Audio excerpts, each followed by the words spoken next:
The antidote to suicide. Is there an antidote? Is it really presumptuous of me to even suggest that there is?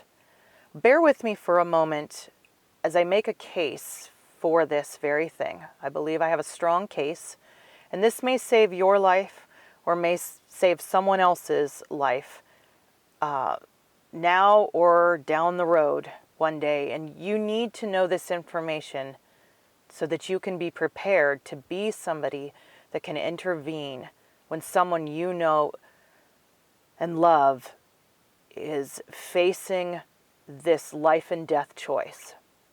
Viktor Frankl was a Jewish psychotherapist who survived the Nazi concentration camps in Europe in the 1940s during World War II. And he ended up writing a book after he was freed later in life called Man's Search for Ultimate Meaning. And in this book, there is a section, a very important section that deals with suicide.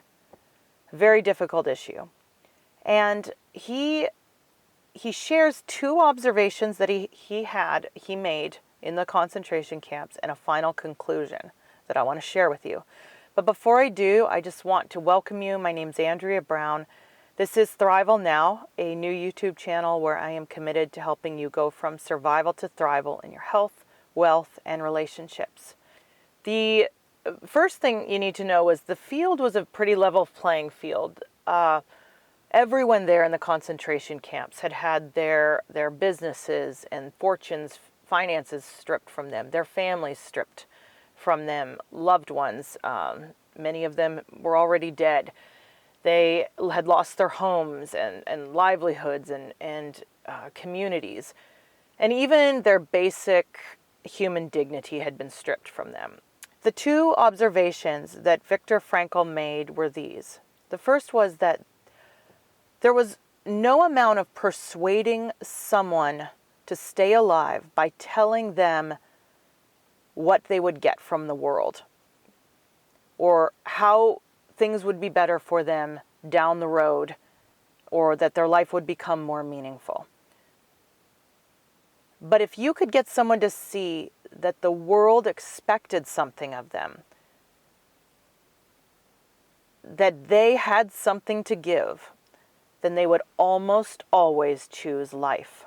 Let me say that again. You could not convince someone to stay alive by telling them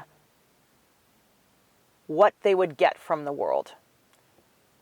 But if you could get them to see that the world expected something from them, then you could almost always persuade them to live and that they would choose life.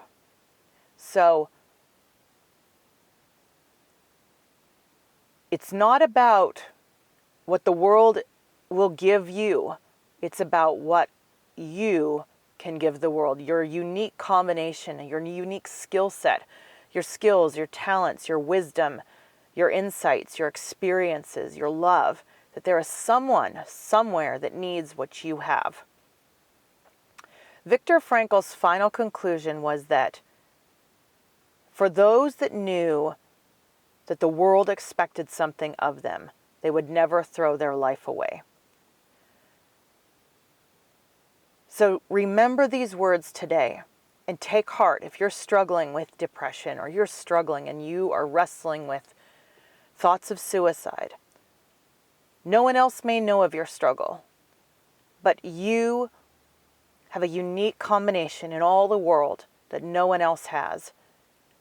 Someone somewhere needs what you have. They need your skills. They need your gifts and talents. They need your ideas. And they need your love. Don't take to the grave books that haven't been written. Don't take to the grave the greatest songs that have yet to be sung or movies that have yet to be directed and written or acted in. Don't take to the grave the greatest inventions that have yet to be even imagined. You have something in you that the world needs. And if you aren't struggling with this today, just hear these words and remember them. They are potent, they are powerful, and let them empower you so that you are prepared. If you have a friend or a loved one that is struggling with this, that you can share this and share your heart with them and help them to see that the world needs something. Someone, somewhere needs what they have. Thank you for being someone willing to wrestle with these difficult issues, to hear my heart, to hear this case that I've made, that there is an antidote to suicide. It doesn't always work, and I know that. But be empowered and be someone that helps the weak. That's what we are called to do. Thank you.